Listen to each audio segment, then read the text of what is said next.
The Book of Forms is actually a book of forms that's associated with the project management body of knowledge. So for every output that's a form, there's actually a template for the form that matches up with the PMBOK guide.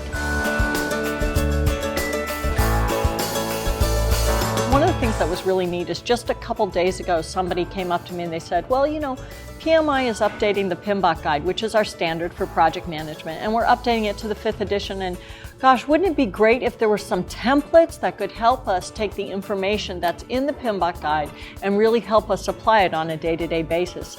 And it was really interesting because I was in the room and I heard that, but it was somebody else that actually said, well, you should know there's somebody in the back of the room that actually did that, that created a whole book of forms that follows every single process in the PMBOK guide and has a set of forms so you actually don't have to create them at all. They're already there for you, ready for you to use.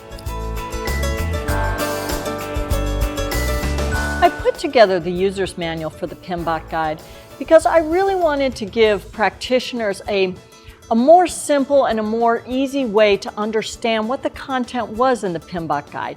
It helps project managers apply those principles on a day-to-day basis. So I put in some examples, I put in some scenarios, some more deeper explanations on what do some of the outputs and what do some of the tools and techniques in the PMBOK guide mean. So for this 5th edition, there's been quite a few changes. For example, I think there's 7 new processes, maybe 9 new processes, and so each of those processes has a new output. Some example of new outputs: a scope management plan, you have a schedule management plan, you have a cost management plan, you have a stakeholder management plan. In fact, there's an entire new knowledge area in this PMBOK guide called stakeholder management. So if I look at the user's manual, the user's manual has also added a whole new knowledge area called stakeholder management. The Book of Forms has added all those cost management forms, schedule management forms, scope management form, stakeholder management form to align with the new PMBOK guide.